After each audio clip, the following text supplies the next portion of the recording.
और counting slow होनी चाहिए। और यही नहीं, अगर हम पिछला चुनाव देखें तो जो भारतीय जनता पार्टी की हार हुई है, 47 सीटें ऐसी हैं जो 5000 के अंदर कम वोट में हुई हैं।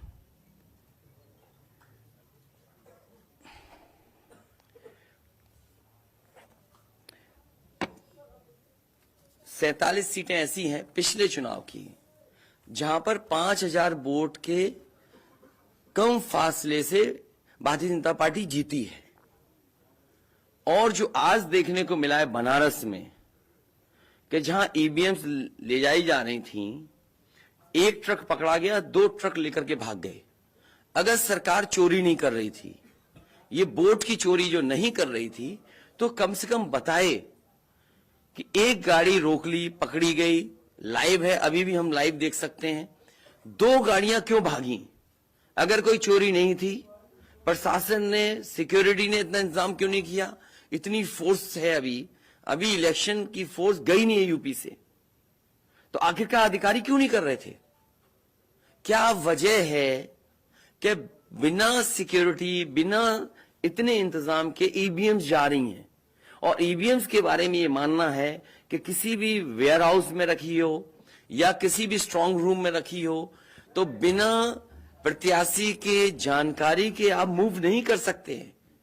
अगर आपको ईवीएम्स को मूव करना है तो कम से कम जो प्रत्याशी चुनाव लड़ रहे हैं उनकी जानकारी में होना चाहिए।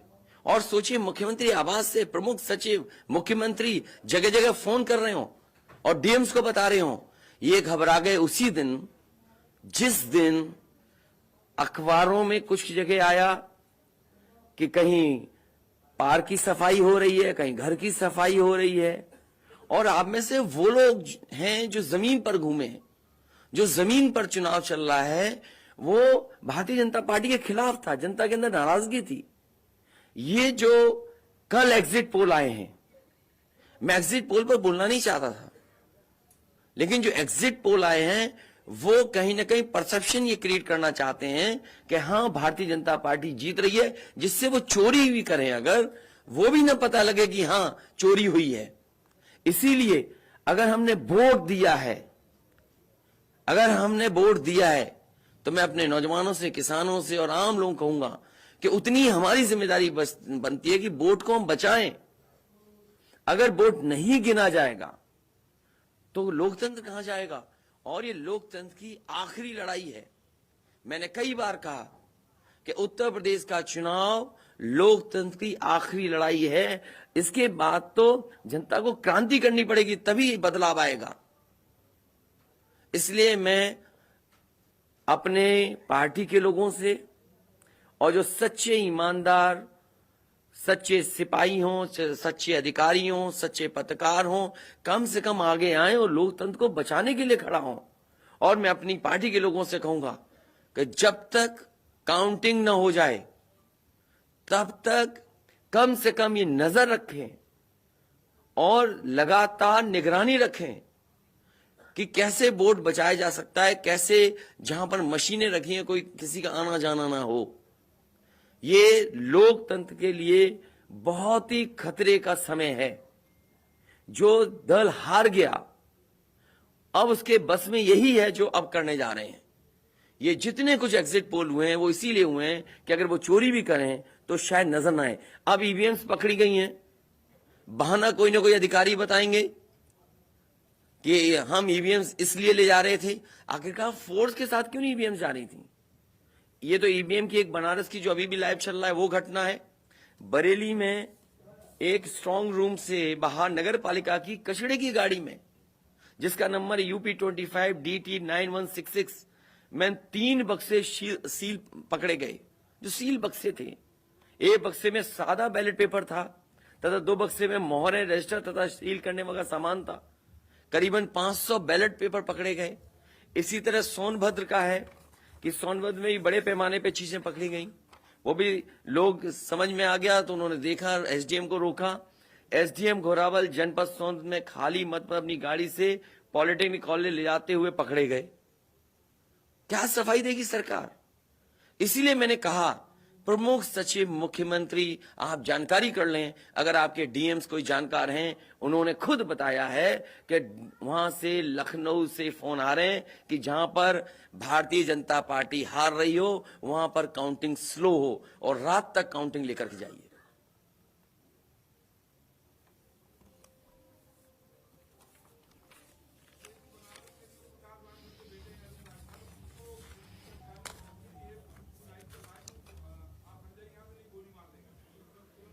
तो मैंने आपसे कहा कि ये लोकतंत्र का आखिरी चुनाव है।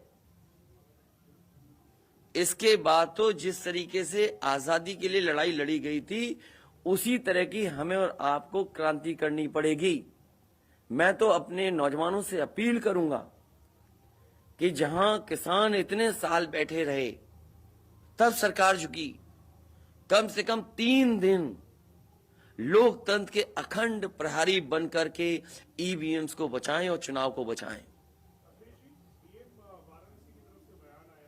मैं किसी डीएम का इसलिए नहीं मानूंगा। डीएम कौन होता है? अगर प्रमुख सचिव मुख्यमंत्री फोन करेगा, डीएम क्या कर सकता है? डीएम की क्या हैसियत है? ये फिर जो प्रत्याशी लड़ने रहे थे उनको आखिरकार डीएम ने क्यों नहीं बताया? डीएम अगर ये जवाब दे रहा है तो उस डीएम से पूछिए कि डीएम ये बताओ कि तुमने जो प्रत्याशी चुनाव लड़े थे उसके बारे में क्यों नहीं बताया उन प्रत्याशियों को? ये डीएम आखिरकार किसके नीचे काम कर रहे हैं? और बनारस जैसी पोस्टिंग किसी डीएम को मिली होगी, इस डीएम को मैं भी जानता हूं। जब पहली पोस्टिंग मैंने मुजफ्फरनगर दी थी, मैं नहीं जानता हूं ये डीएम कौन है, किसकी सिफारिश पे ये मुजफ्फरनगर पहली बार गया था। बेईमानी करा रहा है ये डीएम। और जवाब ये डीएम का कि ट्रेनिंग के लिए जा रहे हैं। तो आखिरकार पॉलिटिकल पार्टीज को क्यों नहीं जानकारी दी? क्या जवाब है उनके पास इसका? और जब बाकायदा गाइडलाइन लिखी हुई है यहां पर कि आप ईवीएम्स का मूवमेंट नहीं कर सकते, आप कैसे ईवीएम का मूवमेंट कर रहे हैं? आप पूछिए जिन्होंने दिया बयान। अरे भाई, मैं तो कह रहा हूं किसी आपने जो पॉलिटिकल चुनाव लड़ रहे हैं उनके बारे में क्यों नहीं बोल रहे हैं आप? और आप भी डीएम की बात को मानते हो। वो वर्जन इसलिए बोल रहे हैं क्योंकि सरकार एक भाषा बोलेगी, ऊपर से नीचे तक भाषा एक बोलेगी। आप बताइए, जब समाजवादी सरकार का चुनाव था, इलेक्शन कमीशन ने जो शिकायत की उस अधिकारी को हटाया गया? आज इलेक्शन कमीशन ने किसी अधिकारी को हटाया हो? एक अधिकारी अगर इलेक्शन कमीशन हटाया हो तो बता दो।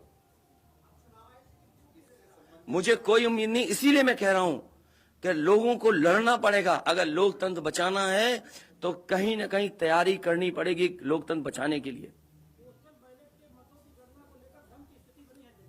जो गाइडलाइन है, आज जो बैलेट पेपर पकड़े गए हैं सोनभद्र में, जो बैलेट पेपर पकड़े गए हैं आपके बरेली में, जिस तरह ईवीएम्स को ले आया जाता है, ये सवाल बड़ा है।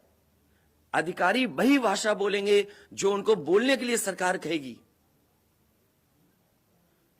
वो नहीं चाहते कि ओम प्रकाश राजभर जी, क्या भूल गए? इलेक्शन कमीशन याद नहीं है? ओम प्रकाश राजभर जी नॉमिनेशन के लिए गए, इनको अपमानित नहीं किया गया?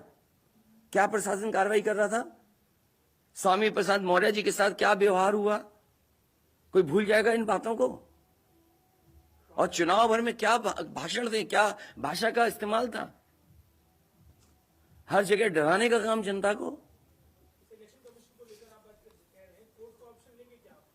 ये अलग बात है, कम से कम इलेक्शन कमीशन को ये देखना चाहिए, खुलेआम जनता देख रही है, आज के जमाने में लाइव है कि किस तरीके से ईवीएम्स को ले आया जा रहा था। चुनाव आयोग को सबसे पहले जिलाधिकारी बनारस पे कार्रवाई करनी चाहिए कि आखिरकार उसने किसी को कॉन्फिडेंस में क्यों नहीं लिया। अगर मशीनें जा रही थी तो प्रत्याशियों को क्यों नहीं बताया गया? पॉलिटिकल पार्टीज को क्यों नहीं जानकारी दी गई? अगर ये गाइडलाइन में है कि नहीं है इलेक्शन कमीशन के, आप ईवीएम्स को एक जगह से दूसरी जगह मूव करा रहे हैं, आखिरकार इसके लिए जिम्मेदार कौन है?